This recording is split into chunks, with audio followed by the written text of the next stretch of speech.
Assalamualaikum warahmatullahi wabarakatuh. Apa kabar anak-anak?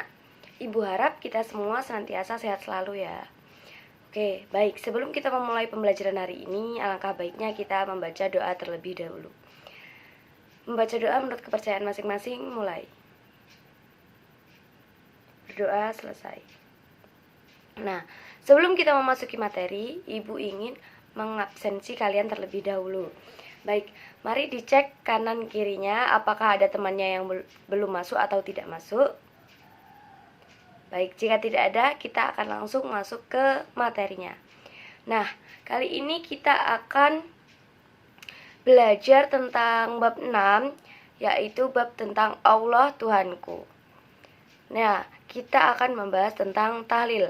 Yang pertama ada pengertian tahlil. Tahlil adalah bacaan kalimat tauhid, yaitu la ilaha illallah, yang berarti tiada Tuhan selain Allah. Tiada Tuhan selain Allah subhanahu wa ta'ala, tidak ada zat yang patut disembah dan ditaati kecuali hanya Allah.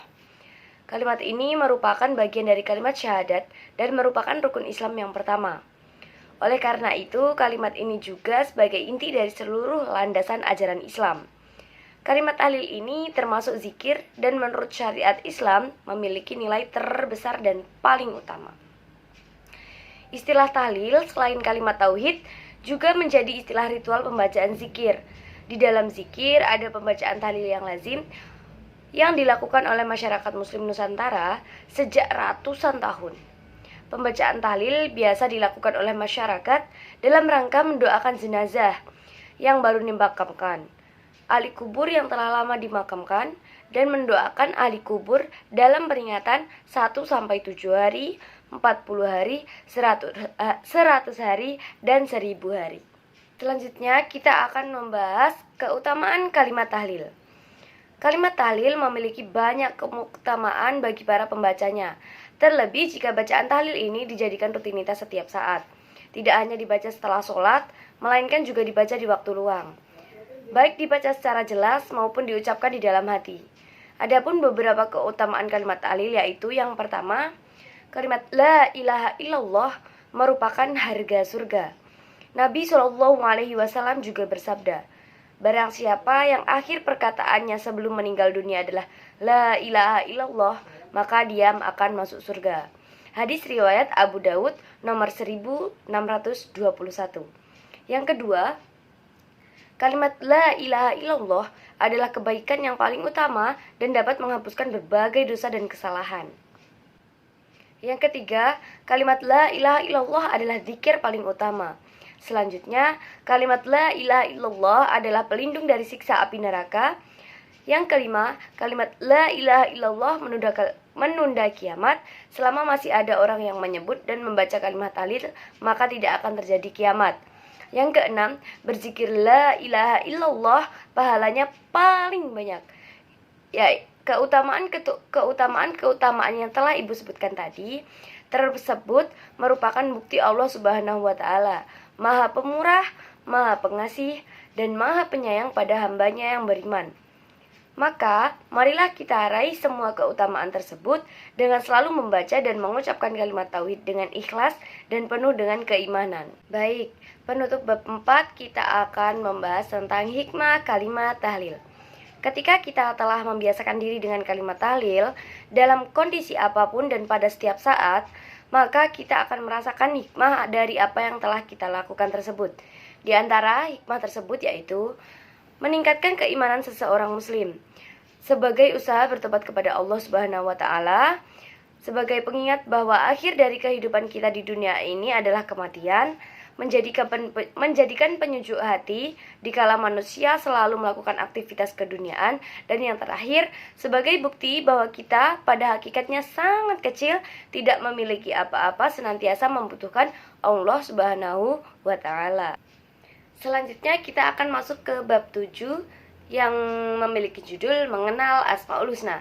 Di sini kita akan membahas 3 Asmaul Husna, yaitu Al-Wahid, Al-Ahad, dan juga As-Somad. Yang pertama kita akan membahas Al-Wahid.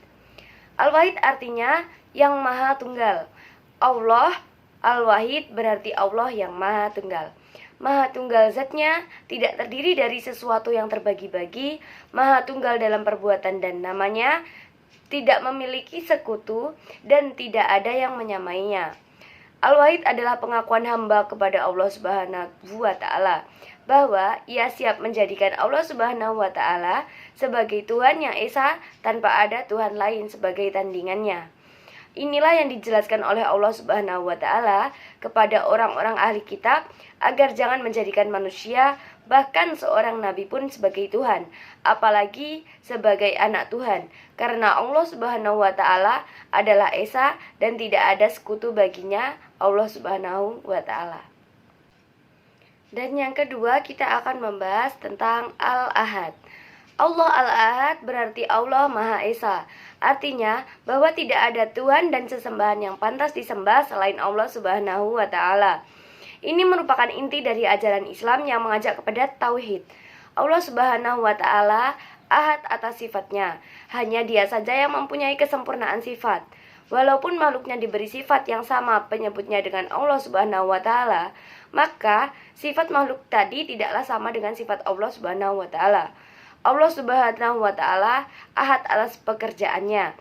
Walaupun pekerjaan makhluknya sama penyebutannya dengan pekerjaannya, tapi tidaklah kemampuan dan kualitas yang dihasilkan sama dengan Allah Subhanahu wa Ta'ala.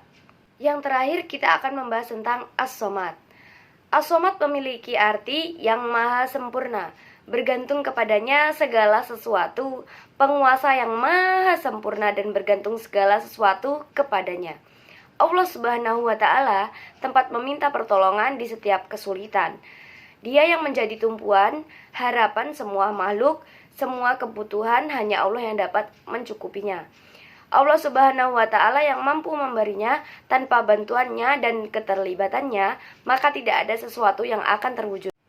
Selanjutnya kita akan membahas keutamaan dari Asmaul Husna, Al-Wahid, Al-Ahad dan juga As-Somad. Yang pertama, keutamaan Al-Wahid dan Al-Ahad. Asmaul Husna Al-Wahid dan Al-Ahad merupakan dua nama yang saling memiliki keterkaitan makna.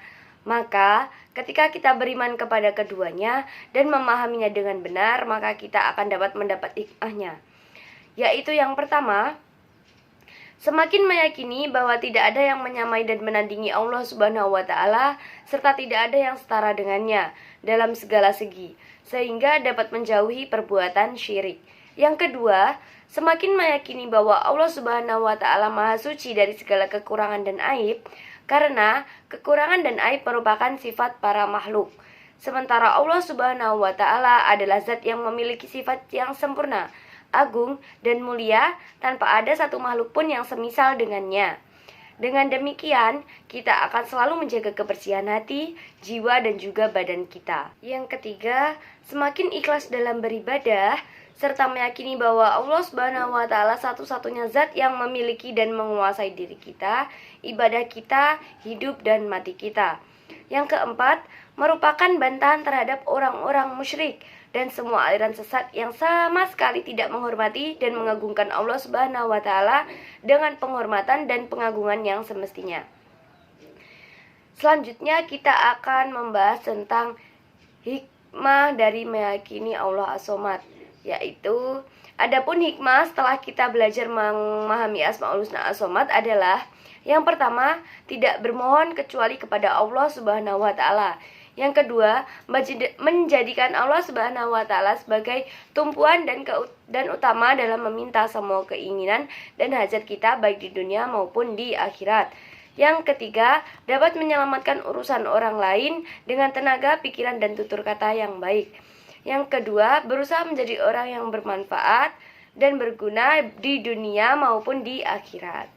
Itu tadi sedikit penjelasan dari Ibu mengenai dua bab, yaitu bab 6 dan bab 7, yang meliputi bab 6 ada mengenal Tuhan, dan yang ke bab 7 yaitu mengenal Asmaul Husna. Sedikit yang bisa Ibu sampaikan, semoga bermanfaat bagi kalian. Kurang lebihnya mohon maaf. Billahi taufiq wal hidayah. Wassalamualaikum warahmatullahi wabarakatuh.